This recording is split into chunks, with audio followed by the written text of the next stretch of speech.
இந்த இடத்துல நம்மளோட ஒழுக்கத்தை முதலாவது மைண்டில் வச்சு கொள்ளுங்க. நிறைய கடை நம்மளை பார்த்து கொண்டு இருக்கு. அதுக்கேற்ற மாதிரி யுத்தம்னு சொன்னால் போட்டு முடியும். அதுக்கேற்ற மாதிரி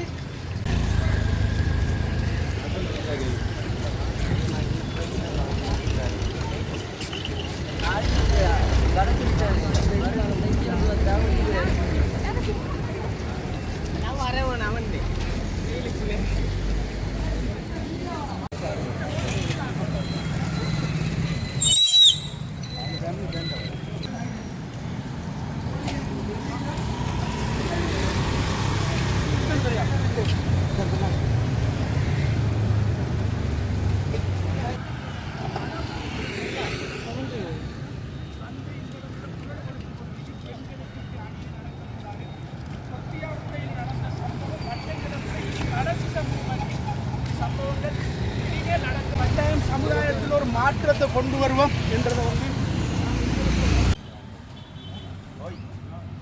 அந்த டைமண்ட் கட் வெட்டி இருக்கு. டைமண்ட் கட் என்ன சரி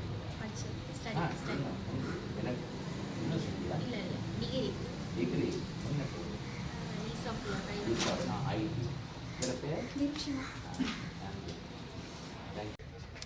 It's a big deal for me. Thank you very much. You know, it means a lot, and it is for the police here.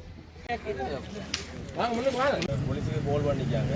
அதாவது போலீஸ் வெளியில் இணைந்து கொள்வதற்கு ஏஎல் முடிந்தோட வந்து ஊழல்மாய் ஆட்கள் வந்து போலீஸில் சேரணும்னு சொல்லிட்டு உங்கள்கிட்ட ஃபேவரட் ஆக்டர் யார்? விஜயா எட்டு படம் போலீஸ் படம் தானே அடிச்சிக்கிறான். அவரே அப்படி நடிக்கிறாங்க.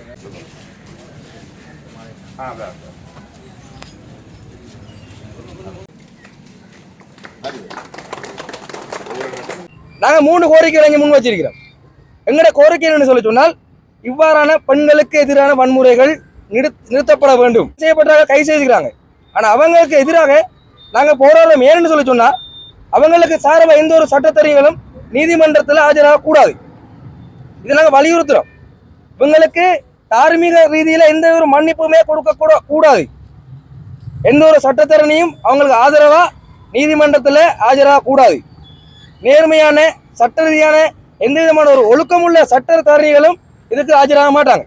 3வது விஷயம் நாங்கள் தெரிவிக்கிறோம், 24 மணி நேரத்துக்குள்ள இந்த கொலை குற்றவாளிகளை எங்களுக்கு இனங்கண்டு தந்து கைது செய்த நமது கிழக்கு மாகாண பெருங்குற்ற தரப்பு பிரிவு அதிகாரிக்கும் அவரது குழுக்கும் மனமார்ந்த நன்றி நாங்கள் தெரிவித்துக் கொள்கிறோம்.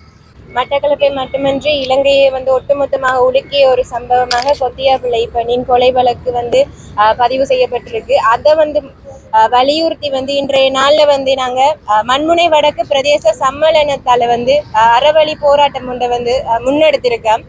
இதுக்கு காரணம் என்ன சொன்னா, பெண்களுக்கு பல வகையான அநீதி வெளிப்படுத்தி கொண்டிருக்கு. அதுல இனி வரும் காலத்துல பெண்களுக்கான அநீதி ஏற்படக்கூடாதுன்றதுக்காக பெண்கள் நாங்களே இளைஞர்களா களமிறங்கியிருக்கோம்.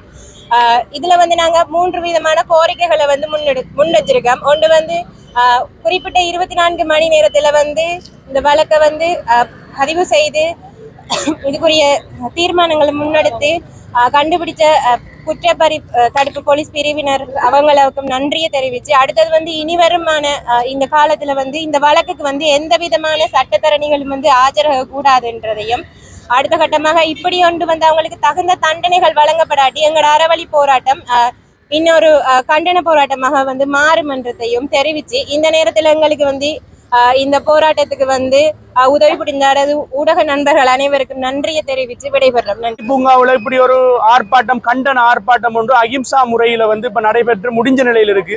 உண்மைக்குமே கொத்தியாபுலையில் நடந்த சம்பவம் தெரியும், கொள்ளை சம்பவம். உண்மைக்குமே இந்த கொள்ளை சம்பவத்துக்கு முக்கியமான காரணம் மக்களோட பொறுப்பும் இருக்கு. என்ன காரணம்டா, மக்கள் அதுவும் இளைஞர்கள் தனக்கு என்ன நடந்தாலும் சமுதாயத்தில் என்ன நடந்தாலும் அது ஒரு செய்தியாகவே நாங்க பார்த்துட்டு அடுத்த நாள் மறந்துடுவோம். அப்படி இல்லாம மட்டக்களப்பில் இருக்கக்கூடிய இளைஞர்கள், அதுவும் எம்என்ன சேர்ந்த இளைஞர்கள், பொதுவாக மட்டக்களப்பில் இருக்கக்கூடிய எல்லா இளைஞர்களும் சேர்ந்து இதற்கு ஒரு குரல் ஒன்றை கொடுத்து காந்தி பூங்காவிலிருந்து ஆரம்பிச்சு காந்தீர ஒரு அகிம்சா வழியிலே இதை மேற்கொண்டிருக்காங்க. கொத்தியாப்புழையில் நடந்த சம்பவம் மாதிரி இனிமேல் எந்த ஒரு பெண்ணுக்குமே இப்படியான சம்பவங்கள் என்ன செய்யக்கூடாது, நடக்கக்கூடாது. பெண்கள உரிமையை பாதுகாக்க வேண்டியது பொதுமக்கள், அதோட இளைஞர்கள், பெண்கள் எல்லார பொறுப்பும் இருக்கு. அதைத்தான் பெண்கள் எல்லாம் சேர்ந்து இதை செஞ்சிருக்காங்க. ஆகவே இதை மேற்கொண்டு அழகான முறையில செஞ்ச எம்என் மண்முனை நோர்த் இளைஞர்களுக்கு வந்து நாங்கள் நன்றியை தெரிவித்துக் கொள்றதோட இந்த இடத்துல ஊடக நண்பர்கள் சமூக ஊடகங்கள் மூலமாக பல்வேறு விடயங்களை வெளிப்படுத்தக்கூடிய சமூக ஊடக நண்பர்கள் பலர் வந்து இந்த இடத்துல இருக்கிறாங்க. அவங்களுக்கும் நன்றி, வாழ்த்துக்கள். ஒரே ஒரு விடயம்தான், விவேகானந்தர் சொன்ன மாதிரி இளைஞர்கள், ஒரு சில இளைஞர்கள் நினைச்சா சமுதாயத்துல என்ன மாற்றத்தையும் கொண்டு வரலாம். ஆனா இளைஞர்களுக்கு வந்து அந்த நெஞ்சில உரமும், இளைஞர்களுக்கு அந்த நெஞ்சில் அந்த நெருப்பும் இருக்கணும். அப்படியான இளைஞர்கள் ஒன்று சேர்ந்துதான் இந்த ஆர்ப்பாட்டத்தை செஞ்சிருக்கோம். அதுல அந்த அடிப்படையில அந்த நடந்த குற்றத்துக்கு ஆதரவாக அந்த குற்றவாளிகளுக்கு யாருமே சட்டத்திறனிகள் ஆஜராக கூடாது. 24 மணித்தியாலத்துல நடவடிக்கை எடுத்த போலீஸ் அதிகாரிகளுக்கு நன்றி. அதோட இனிமேல் இப்படியான செயற்பாடுகள் நடக்காம நாங்க இளைஞர்கள் மக்கள் எல்லாருமே வந்து எப்பயும் ஒரு நெற்றிக்கண்ணால எப்பயுமே சமுதாயத்தை அவதானிச்சு கொண்டிருக்கிறோம் என்பதையும் வலியுறுத்தி இந்த ஊடக நண்பர்கள் இதை வந்து வெளிப்படுத்தின எல்லாருக்கும் நன்றி.